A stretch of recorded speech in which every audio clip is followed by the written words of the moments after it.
뉴스파이팅 2부 청년 유감 이어가겠습니다.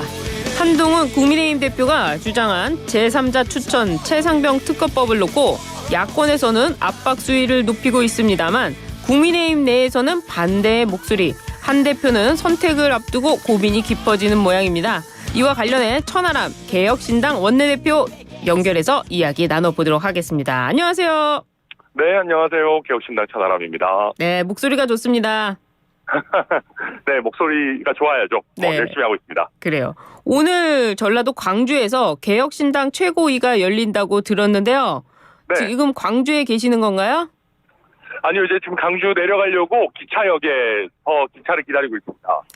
이 지역에 가서 최고위를 열기도 하는군요. 네, 저희가 지역 최고위들을 상당히 많이 합니다. 전국 각지에 많이 다니고요. 특히 또 광주 같은 경우에는 강기정 시장께서 예. 또 개혁신당과의 협력, 또 소통 이런 부분들을 굉장히 강조하고 계셔가지고 예. 또 오늘 광주에서 최고위를 열게 됐습니다. 그럼 강기정 시장도 참여합니까? 네, 최고위는 저희끼리 하고요. 예. 강기정 시장과 이제 광주시 현안 사업 이런 부분 관련해서 면담 진행할 예정입니다. 그렇군요. 잘 다녀오시고요. 네. 이 국회 소식인데요. 천하람 의원님이 얼마 전에 한동훈 대표의 제3자 추천 최상병 특검법 시간 끌지 말라. 특검법 발의에 필요한 8명을 못 모으면 심각한 무능이다라고 한동훈 대표의 직격탄을 날렸는데요. 왜 네. 아직까지 국민의힘에서 논의되지 않는다고 보세요? 한동훈 대표가 자신이 없어 보여요. 자신이요? 네, 그러니까 사실 한동훈 대표 입장에서 본인이 출마 선언을 하면서 가장 강조했던 것이 제3자 추천 방식의 최상병 특검입니다. 네. 그리고 사실 굉장히 높은 지지를 받으면서 당선됐지 않습니까? 예. 그러면 자신감을 가지고 좀 이렇게 추진을 할 법도 한데 아직까지 그 국민의힘 의원들의 마음을 못 얻었다라고 하는 예. 어떤 불안이 강하게 있는 것 같습니다. 그러다 보니까 예. 계속해서 이제 원내 의원들 눈치만 보는 상황이 예. 이어지고 있는 건 아닌가 그렇게 평가합니다. 이 지금 의원들을 못 모았다 이런 부분에 있어서 한동훈 대표가 의원을 모을 수 있을까요? 의지를 아주 강하게 갖고 모은다면은 예. 저는 8명 정도는 모을 수 있을 거라고 생각합니다. 이번에 지도부에 예. 본인이 이제 당 지도부에 임명한 소위 친한계 의원들만 해도 한 5-6명 될 것이고 네. 추가적으로 선거 과정에서부터 함께 했던 분들 또 본인이 어쩌면 총선 때 공천에 좀 도움을 줬던 분들 이런 분들 합친다면은 저는 8명 정도는 모을 수 있을 것이다. 그래요. 그리고 한동훈 대표가 지금 당에 어제 들어온 게 아니잖아요. 예. 총선 때부터 지금 벌써 몇 달째입니까? 그렇죠. 그런데도 8명도 못 모은다는 거는 저는 리더십이 없는 거죠. 그리고 예. 당내 의원 8명도 설득하지 못하면서 무슨 대선 주자가 되고 무슨 차세대 리더가 되고 그러겠습니까? 리더십이 없는 걸까요? 아니면 한동훈 대표의 의지가 없는 걸까요? 저는 둘 다라고 봅니다. 사실은 둘 다인데 문제는 둘 다 굉장히 심각한 겁니다. 예. 이게 우리가 정치인들이 아무리 말 바꾸고 빌공짜 공약이다라고 해도 예. 본인이 처음 선출직에 도전하면서 국민과 첫 번째로 했던 약속 정도는 어지간하면 지키려고 합니다. 그런데 지금 본인이 첫 선출직 당대표 도전에서 했던 약속을 지킬 의지가 없다. 그 대국민한테 거짓말한 거잖아요. 그러네요. 그리고 예. 의지는 있는데 8명을 못 모은다? 네. 이거는 심각한 무능인 거여서 예. 저는 만약에 이번에 한동훈 대표께서 무기력하게 뭔가 성과를 못 내고 물러나게 된다면은 앞으로의 대권 가도가 굉장히 어려워질 것이다. 예. 당장 경제 후보가 이야기하지 않겠어요? 그러네요. 국민 앞에 첫 번째로 약속한 어떤 공약도 못 지키면서 한동훈 대표가 이야기하는 공약들 앞으로 어떻게 믿냐? 뭐라고 대답할 겁니까? 저는 대답할 수 없다고 봅니다. 그 야권에서는 지금 한동훈 대표가 조건으로 내세웠던 그 제3자 특검이라든지 아니면 제보공작 수사 이런 부분에서 다 받을 테니까 일단 특검법을 발의하라 이렇게 나섰는데요. 네. 한동훈 대표는 지금 결정을 못하고 있는 상황 아닙니까? 그러니까 이게 전형적으로 한적한인 거죠. 한적한. 한동훈의 적은 한동훈이다. 이게 잔꾀를 부리면 이렇게 되는 겁니다. 잔꾀. 지금 예, 잔꾀를 부려가지고 제보 공작 이런 거 넣으면 야권이 못 받겠지라고 해서 수를 쓰려고 하다가 네. 지금 장경태 의원을 포함해서 야권에서도 저도 뭐 땡큐라고 했고 예. 모두가 다 상관없다 받겠다라고 하니까 스스로 외통수에 지금 갇힌 거거든요. 예. 그리고 사실은 이 제보 공작 이런 중요한 부분이 아니고 법안 내용과 관련해서 더 중요한 내용들을 갖고 협상을 하고 쟁점을 삼아야 될 부분들이 있을 텐데 네. 뭐랄까요, 그냥 약간 뭐 이렇게 그냥 사소한 거 가지고 그냥 반대를 위한 반대를 하는 이미지까지 생겨버렸어요. 제가 봤을 때는. 그래요. 그렇기 때문에 한동훈 대표 이번에는 굉장히 큰 패착이고 이제 네. 외통수에 거의 갇힌 거 아닌가. 저는 발의를 하는 거 외에는 빠져나갈 방법이 없다. 그렇게 네. 봅니다. 한 대표가 명확하게 입장을 밝혀서 뭐가 됐든 간에 밝힌다고 한다면 네. 그거는 뭐 어떤 입장이 나오게 될까요? 이제 도망가려고 한다면은 네. 결국 의원들 뒤에 숨을 겁니다. 본인은 하려고 했는데 네.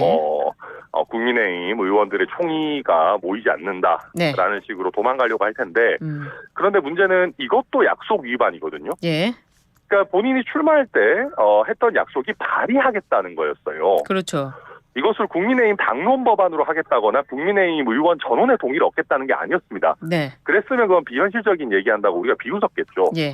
그런데 발의하는 것, 의원 10명 모으는 것은 충분히 가능하다라고 봤기 때문에 그것이 언론에서도 집중을 해줬고 네. 초반에 전당대회에서의 중요한 화두가 됐던 것인데 의원들 뒤에 숨어서 의원들이 동의 안 합니다. 그거는 처음 했던 자기 말 바꾸기 아니겠습니까? 말 바꾸기고 도망가는 거다. 거짓말한 거다. 저는 그렇게 평가합니다. 만약에 이번에 발의를 못한다면 한동훈 대표는 사퇴해야 될까요? 저는 대국민 앞에 사과하고 사퇴해야 된다고 생각합니다.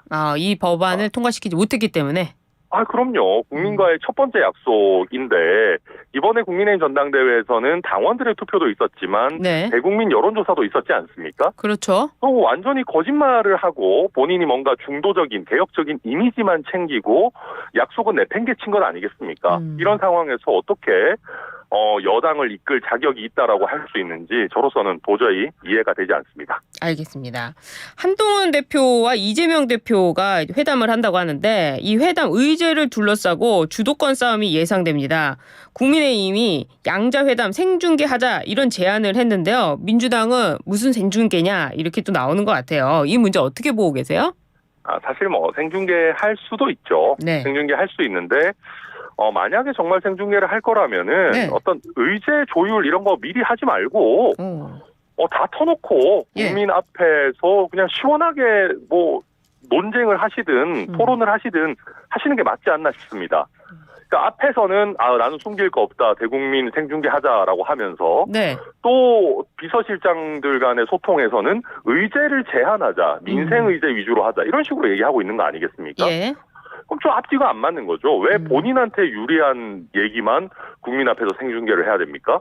다 터놓고 이야기할 수 있어야죠. 최상병 특검법 얘기는 왜 못합니까? 그래서 저는 좀 일관적이지 않고 또 윤상현 의원님인가요? 잘 얘기하셨더라고요. 만약에 이게 제대로 된 협상을 할 거라면 일정 부분 비공개하는 게 필요할 수 있고요. 그게 아니라 그냥 1대1 TV 토론을 하고 싶은 거라면 그거 솔직하게 이야기해야 되고 그럴 경우에는 저는 어떠한 주제의 제한도 없어야 된다. 그렇게 봅니다. 알겠습니다. 검찰이 김건희 여사 명품백 수수 의혹과 관련해서 무혐의 결론을 내렸습니다. 야권은 검찰개혁을 스스로 초래한다 이렇게 비판을 했는데 한동훈 대표는 국민 눈높이에 검찰이 팩트로 잘 판단했을 것이다 이렇게 말합니다. 어떻게 보세요? 이제 이런 화법들이 나중에 되면 계속 발목을 잡을 겁니다. 무슨 얘기냐면 본인이 동의하는 결과 내지는 본인이 딴지를 걸기 어려운 결과가 나오면 국민 눈높이에 맞는 것이고 그렇지 않을 때는 또 국민을 전혀 쳐다보지 않는 것 같아요. 그러니까 그런 겁니다. 최상병 특검법도 대부분의 국민들이 찬성하고 있습니다. 왜 그러면 이것은 국민 눈높이에 맞는 결정을 스스로 하지 않습니까? 그리고 지금 검찰 수사 결과 저도 수사 결과 개별 사건에 대해서 너무 왈가왈부하고 싶지는 않습니다만은 대통령의 배우자에게 고가의 디올백이 건네졌는데 정말 사실상 국정에 관한 전 부분에 대한 직무 연관성이 있는 대통령과 그 가족에 대해 가지고 아무런 대가성이 없다, 직무 관련성이 없다라고 하는 것은 뭔가 면죄부를 주기 위한 것 아니냐라고 하는 의구심을 짙게 가질 수밖에 없다, 그렇게 평가합니다. 의원님 본인께서도 이 검찰 무혐의 결론에 대해서는 좀 신뢰하지 못하고 계시는군요. 네, 이게 이제 공직자와 그 가족의 어떤 도덕성, 지금까지 우리 사회가 이런 부분에 대해서 계속해서 더 엄격하고 투명하고 깨끗하게 가는 기조였는데, 네. 이번 이 검찰의 결정이 결국 그런 공직사회의 도덕성에 관한 요건을 오히려 좀 무너뜨리는 것 아닌가, 엄격성을 스스로 후퇴시키는 것 아닌가, 그런 걱정을 가지고 있습니다. 그래요. 지금 과방에서 청문회가 열리고 있지 않습니까? 방송 네. 장악이라는 이유로 청문회가 열리고 있는데 이 청문회 전체적으로 보실 때 어떤 평가하고 계세요? 사실 그렇게까지 많은 관심을 받고 있는 것 같지는 않습니다. 네. 왜냐하면 사실 방송장악이라는 것, 전 굉장히 심각하게 생각합니다만은 이게 정권이 바뀔 때마다 되풀이되어 왔던 부분들이 맞습니다. 네. 그리고 문재인 정부의 민주당도 이런 부분을 적극적으로 활용했다라고 볼 수 있습니다. 네. 그러다 보니까 과거에 스스로의 행각에 대한 어떤 적극적인 반성 없이 공격하는 것은 저는 국민 앞에 설득력이 좀 떨어진다고 생각하고요. 예. 저는 지금이라도 더불어민주당도 과거의 행태들에 대해서 명확하게 반성을 하고 예. 더 어떤 제도 개선 방안에 대해서 보다 더 심도 깊은 또 투철한 논의를 진행해야 되는 것 아닌가, 그렇게 생각합니다. 이 청문회에 대해서는 좀 부정적인 입장이시네요. 부정적이라기보다는 특별하게 새롭거나 대단한 것이 나오고 있는 것 같아 보이지는 않습니다. 그럼 청문회에서 지금 진행하고 있는 직원들 굉장히 힘들다고 하는데 그 직원들에게 괜한 이런 업무를 지어지게 되는 거 아닙니까? 근데 이게 또 무조건 야당 탓이라고 하기도 그런 거지. 지금 보면 방통위원장이나 주요한 정부의 책임자들이 또 불출석하고 이런 여러 청문회의 효과적인 진행을 하기 어려운 부분들도 있기 때문에 네. 여러 가지 부분을 감안해야 되지 않나 생각합니다. 알겠습니다. 지금 호남에 가셨다고 했는데 민주당이요 3년 뒤 대선을 위해 영남 라인업으로 지도부를 꾸렸다면서 호남권 위원이 적다는 점을 꼬집었습니다. 10월 재보궐선거도 앞두고 있는 만큼 민주당이 이 지역직 최고위원 선택에 있어서 지명직 최고의 선택에 있어서 이 호남 쪽을 배려할까요? 저는 당연히 해야 되고 할 거라고 생각합니다. 네, 누가 될까요? 저는 민영배 의원도 이제 최고위원 후보로도 뛰셨고, 네.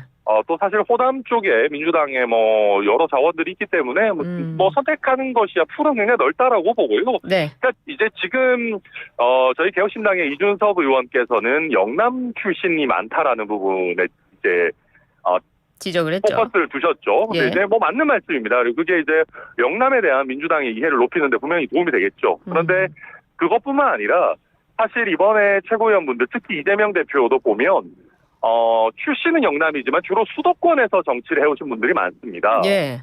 그러다 보면 지금 점점 우리 정치가 민주당도 수도권 정당화되면서 수도권이 어떤 정치의 주도권까지 다 가져가는 그런 부분들이 발생하고 있거든요. 네.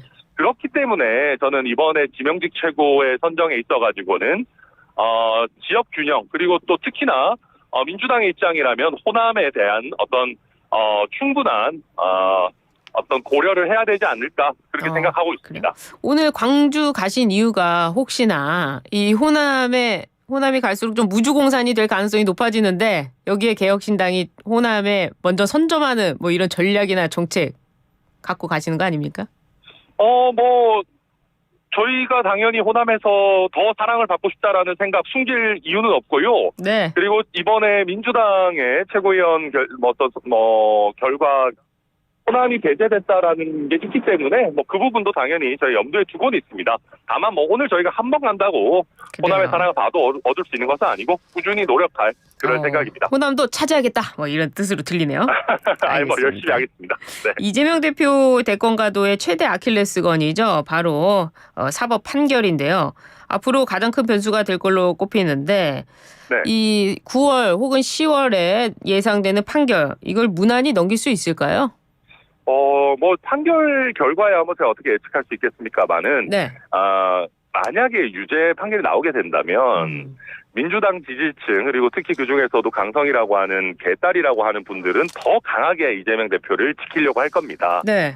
그러나 당내 경쟁자들은 물론이고 타당의 대권 주자들 같은 경우에 이재명 대표에게 1심에서 유죄가 나오게 된다면은 네.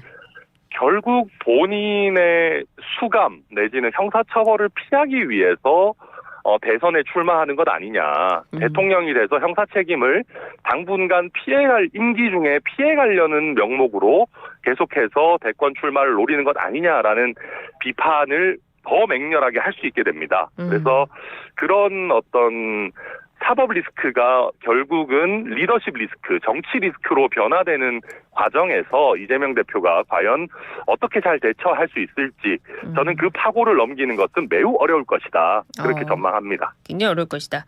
정치권에서 수많은 찬반 논란 속에 김경수 전 경남지사가 복권이 됐습니다. 앞으로의 정계 복귀, 향후 행보 어떻게 좀 예상하고 계세요? 할 거면 좀 열심히 했으면 좋겠습니다. 열심히 하지 않을까요? 모르겠어요. 그리고 네. 지금 자꾸 팬덤 우리 욕도 하지만 예. 대선을 염두에 두는 정치인이 되려면 일정 부분 팬이 있어야 되는 것도 사실입니다. 예, 팬이 없나요? 그렇죠. 뭔가 친문의 어떤 장자 이런 상징성은 있는 것 같은데 네. 김경수 지사 조금 더 만약에 생각이 있다면은 적극적으로 하셔가지고 예. 본인의 어떤 비전도 알리고 또 더 많은 팬덤도 만드셔야지 지금처럼 그냥 가만히 앉아가지고 이재명 대표가 망하기만을 감나무에서 감 떨어지기만을 기다리는 형태의 정치로는 리더십을 인정받기 쉽지 않을까? 저는 쉽지 않을 것이다. 저는 그렇게 전망합니다. 그래요. 김경수 전 경남지사가 열심히 해야 된다면 저희 방송도 좀 나오고 이래야 되겠네요. 아유, 당연하죠. 그래서 네. 당연히 라디오 나오셔가지고 국민들과 적극적으로 소통하고 어떤 생각이 있는지 본인 이재명 대표와 뭐가 다른지 이런 부분들을 갖고 설득을 해야지 그냥 가만히 계셔가지고는 결국 가만히 되지 너무 이상한 상황이 되거든요. 죄송합니다. 아무튼 뉴스파이팅에 나오시라고 좀 네. 뉴스파이팅에 나오시라고 좀 전해주세요. 예, 저도 잘 만나지를 못해서요. 그래요. 알겠습니다. 대통령에게 끔찍한 혼종 같다는 생각이 든다 이런 발언하셨는데 어떤 의미로 하신 건지 아주 짧게만 들어볼 수 있을까요? 김경수 지사 이제 사면 복권하면서 보수 진영 내에서도 많은 잡음이 있었습니다. 그런데 친노 친문이셨던 과거의 어떤 성향과 최근에 뉴라이트적인 그런 성향이 저는 좀 맥락 없이 두서없이 부딪히고 있고 결국 윤석열 대통령을 예측 불가능한 대통령으로 만들고 있지 않나. 그런 면에서 제가 좀 강한 워딩이지만 좀 그렇게 평가하고 있습니다. 알겠습니다. 다음에는 스튜디오 나와서 직접 듣도록 하겠습니다. 감사합니다. 네, 감사합니다. 네, 지금까지 천하람 개혁신당 원내대표와 함께했습니다.